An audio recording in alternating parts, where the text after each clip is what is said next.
I'll be honest, I have been through the mill with like dating and my choice in men and all that. It's gotten much better over the years, I'll have to say, but there's different types of men, and I noticed that they had like different upbringings. Some, you know, didn't have both parents, some didn't have any parents, whatever the case is. But I mean, people use their parental issues as crutches, like, oh, my father wasn't around, so I was a hoe. My father wasn't around, and I'm definitely not a hoe. Well, at least I think so. So, what do you, like, what kind of, do you think that the leadership in the household growing up has something to do with the way that adults behave and they react to other adults? In some people's cases, and most people's cases, no. Why? Because I only have one. And my mother had 9 kids. Like,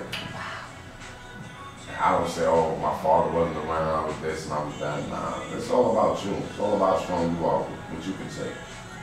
But what about the age-old verse, product of my environment? So does that necessarily play a part, like the environment you grew up in?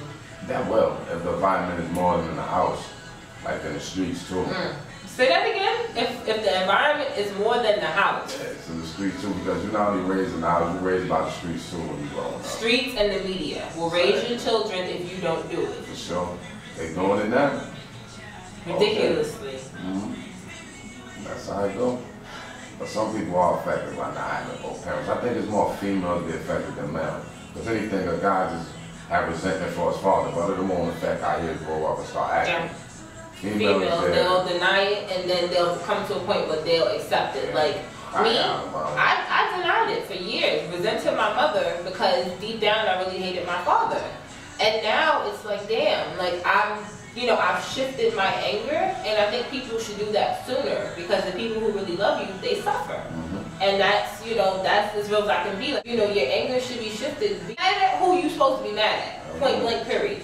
What about like females who didn't grow up with a father in the household? Does that give them an excuse to be like go out and like sleep with guys? I think some of them do affect them because they never had that like father figure, so they don't know how to act. So when a guy know that, like a lot of guys prey on that. They can manipulate a female, that didn't have that father figure because they're always looking for that fatherly love, somebody to just be like that, treat them like that, and they be looking for that.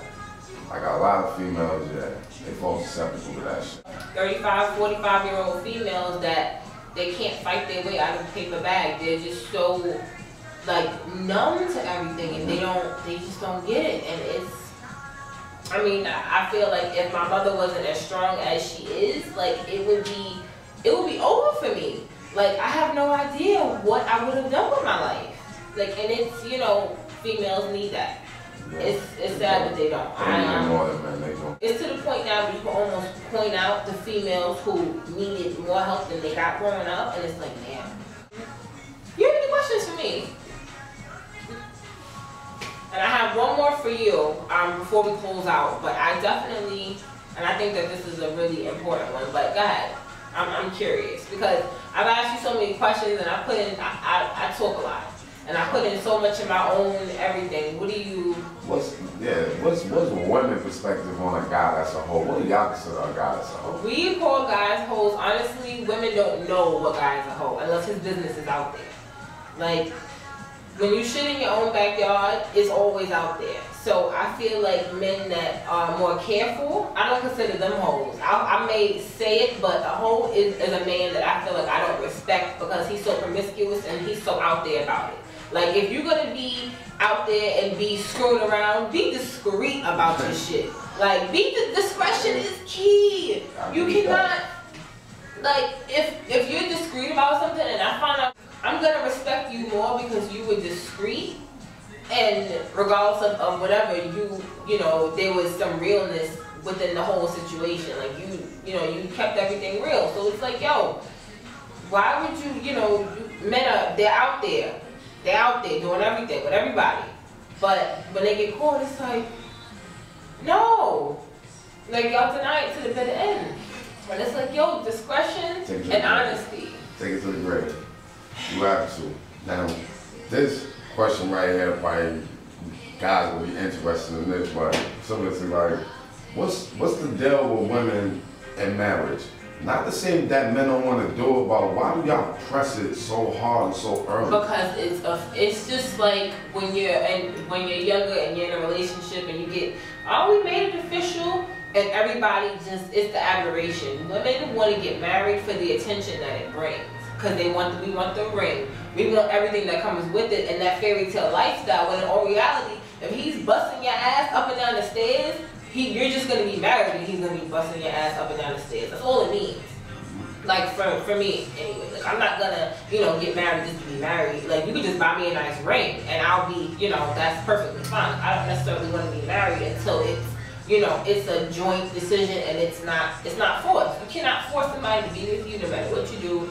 If you force somebody to marry you, they're just gonna cheat.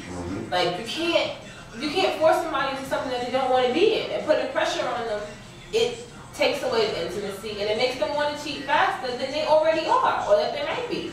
A lot of women, they're going to be married because they want the attention that it brings and they want the last name. It's just not, that's not the reality. Tell me about it. Like, we're not going to be getting married if we're both coming home to a pissy elevator and chicken bones and shit in the yard. Like, this is how we're going to start our life. Can we, pull some shit together first? Can we, open up a nail salon? Can we do something so we can at least say at the end of the day there was, there's some type of a bond and it's not just children? Like, I'd rather be tied to a man or a husband through a business than through a child, because the business is easier to part with. But children, that's not something that I want to have to fight over. They shouldn't have to go through. Yeah, but I haven't heard any, drama-related stories about you, and I would definitely hear them. So, what does your childhood and your upbringing and all of that have to do with the way that you treat women and the way you carry yourself? Because you could be the biggest gigolo in the world, but we would never know it, and that's the art of it. So, I'm not trying to, get into all of that. My childhood, but a part of played in it, like, don't get me wrong, when I was younger, it used to be like that. Player, you young, that's what you see. You see other people do it too. So when you see it around you, you think that shit cool. I always said that to myself. When you grow up, if you see cheating in your household, from your brothers, your uncles or whatever, you think it's acceptable. You're gonna do it, but if you come from a household where it's just your mother and your father, or your brother or whatever, they just one-on-one, you'll think that's acceptable.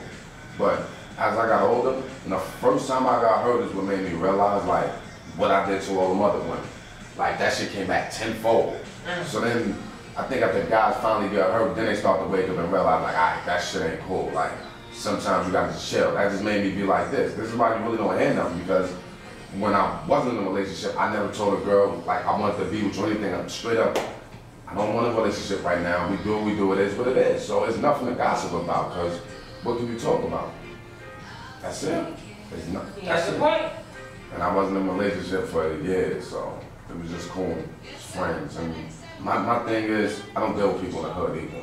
I probably messed with like 2 people in the hood, and that was when I was younger. Relationship, that shit don't count because it's junior high school. So yeah, that's because your name would be all around it. Come on, you know how the hood is. Everybody know everybody business. You don't do that. You do that. Everybody told me that should be on Facebook, Twitter. They be tweeting about it, BBMing about it. Nah, you don't. Nah. Oh God. Definitely no. That's no. I can vouch for that. I definitely did it, like bits and pieces, but it was just, it's very, very messy. Because it's childish. It's very, very messy, and it's just, wow. That was a very informative and interesting segment. I want to thank our guest, Dr. Rose, for your time and your insight. Opening my eyes too, honestly. I mean, you really you gave me something to think about. Let's just leave it at that. I don't want to, say too much. Yeah, I ain't even don't want to be too messy. But again, till next time. Thanks for having me too. Yeah, it was my pleasure. Thank you. Anytime. Guys, stay tuned for next week's show. Thanks for watching.